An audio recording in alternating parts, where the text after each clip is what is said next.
जो student PCB से पढ़ाई करते हैं, क्या वो सिर्फ डॉक्टर ही बन सकते हैं? क्या डॉक्टर के अलावा उनके पास कोई करियर ऑप्शन नहीं है?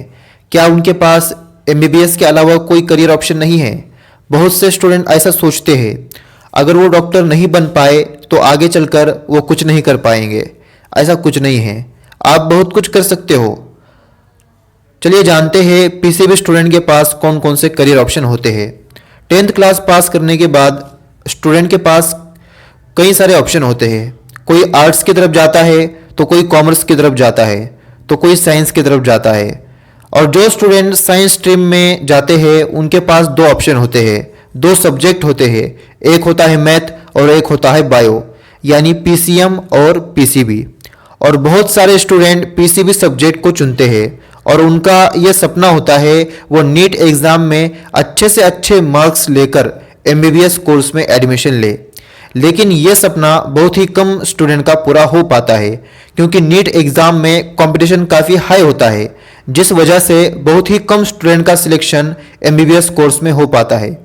और जिन स्टूडेंट का एडमिशन एमबीबीएस कोर्स में नहीं हो पाता वो निराश होकर बैठ जाते हैं और उन्हें ऐसा लगता है अब उनके पास कोई करियर ऑप्शन ही नहीं है, क्योंकि उन्हें लगता है अगर पीसीबी सब्जेक्ट लिया है तो डॉक्टर बनना ही हमारे लिए सबसे अच्छा होगा। दोस्तों, अगर आपको पता नहीं तो मैं आपको बता दूं, स्टूडेंट एमबीबीएस जो कोर्स करते हैं वो आगे चलकर डॉक्टर बनते हैं। और जो स्टूडेंट किसी वजह से एमबीबीएस कोर्स में एडमिशन नहीं ले पाते, अगर उनके मार्क्स कम आए हो या उनकी गरीबी की वजह से किसी भी वजह से अगर वो एडमिशन नहीं ले पाते तो उनको निराश होने की कोई ज़रूरत नहीं है, क्योंकि पीसीबी सब्जेक्ट में एमबीबीएस के अलावा, डॉक्टर के अलावा और भी कई सारे करियर ऑप्शन है। लेकिन आपको लगता है सिर्फ डॉक्टर बनने में ही हमारा करियर है। अगर आप डॉक्टर बनते हो तो आपका फ्यूचर अच्छा हो सकता है, ये बिल्कुल सच है। लेकिन इसके अलावा भी आप कुछ कर सकते हो। और आप क्या कर सकते हो, यही तो आज हम जानने वाले हैं। इसलिए आप लोगों से रिक्वेस्ट है, इस वीडियो को पूरा देखें ताकि आपको एकदम सही जानकारी मिले। अगर आपका सिलेक्शन एमबीबीएस में नहीं हुआ तो आपको निराश होकर नहीं बैठना है। एमबीबीएस के अलावा आप जो कोर्स कर सकते हो वो आज मैं आपको बताने वाला हूँ। तो चलिए जानते हैं उन कोर्स के बारे में। सबसे पहला कोर्स है बी फार्मा। बी फार्मा क्या होता है? बी फार्मा ये 4 साल का अंडर ग्रेजुएट कोर्स है। ये कोर्स करने के बाद आप ग्रेजुएट हो जाते हो। ये कोर्स मेडिकल फील्ड के अंदर आता है। इस कोर्स में दवाइयों के बारे में आपको जानकारी दी जाती है। किस बीमारी के लिए कौन सी दवाई लेनी है, कौन सी ड्रग्स लेनी है, ये सब आपको सिखाया जाता है। अगर आप ये कोर्स करते हो तो आधे डॉक्टर आप यहीं पर बन जाते हो, क्योंकि जब आपको दवाइयों के बारे में अच्छे से जानकारी होगी तो हर कोई आपको रिस्पेक्ट देगा, जैसे रिस्पेक्ट एक डॉक्टर को मिलती है।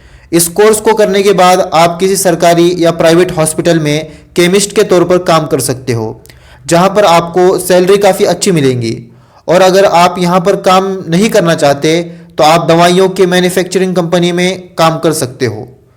और आप खुद का बिजनेस करना चाहते हो तो आप खुद का मेडिकल भी डाल सकते हो, और आप इतना पैसा कमाओगे कि आप सोच भी नहीं सकते। इसके बाद जो अगला कोर्स है वो है बीएससी नर्सिंग। बीएससी नर्सिंग ये 4 साल का अंडर ग्रेजुएट कोर्स है। इस कोर्स को करने के बाद आप ग्रेजुएट हो जाते हो। इस कोर्स में स्टूडेंट को पेशेंट का ख्याल रखना सिखाया जाता है। पेशेंट को कब कौन सी दवाई देनी है, पेशेंट का ख्याल कैसे रखना है, किन चीज़ों से पेशेंट को दूर रखना है, किन चीज़ों से पेशेंट को खतरा हो सकता है, इन सब के बारे में स्टूडेंट्स को जानकारी दी जाती है। और अगर पेशेंट की तबीयत सीरियस हो जाए तो वो नर्स ही होता है जो डॉक्टर को इन्फॉर्म करता है। तो आप अच्छे से समझ गए होंगे कि नर्स का काम पेशेंट की देखभाल करना होता है। अगर आपको पेशेंट का ख्याल रखने में, पेशेंट की देखभाल करने में मज़ा आता है, आपको ये काम अच्छा लगता है, तो आप बीएससी नर्सिंग का कोर्स कर सकते हो। इसके बाद जो अगला कोर्स है वो है सिविल सर्विसेज, या इसे आप करियर ऑप्शन के रूप में भी देख सकते हो। दोस्तों, अगर आप सिविल सेवा में जाना चाहते हो, अगर आप आईएएस आईपीएस बनना चाहते हो, अगर आप पुलिस सेवा में जाना चाहते हो, तो आप किसी भी सब्जेक्ट से ग्रेजुएशन कंप्लीट करके आईएएस आईपीएस बन सकते हो। आप ये मत सोचिए कि पीसीबी सब्जेक्ट लेकर हम सिर्फ मेडिकल लाइन में ही जा सकते हैं, ऐसा कुछ नहीं है। अगर आपको आईएएस आईपीएस बनने में इंटरेस्ट है, देश की सेवा करने में इंटरेस्ट है, तो आप यूपीएससी एग्ज़ाम देकर, उसकी तैयारी करके, यूपीएससी एग्ज़ाम देकर यूपीएससी को अच्छे से क्लियर करके आईएएस आईपीएस बन सकते हो। और जो आपका सपना है आप वो बन सकते हो। इसके अलावा आप बैंकिंग सेक्टर में जॉब कर सकते हो। दोस्तों ये बात याद रखिए, किसी भी करियर ऑप्शन को चुनते समय आपको सिर्फ एक ही करियर ऑप्शन को सिलेक्ट नहीं करना है, आपको 2 से 3 करियर ऑप्शन को सिलेक्ट करना है, ताकि किसी एक में अगर आपका सिलेक्शन ना हो तो आप दूसरे करियर ऑप्शन में ट्राई कर सको। दोस्तों आज की ये वीडियो आपको कैसे लगी मुझे नीचे कमेंट में ज़रूर बताएं और इस वीडियो को अपने दोस्तों के साथ भी ज़रूर शेयर करें।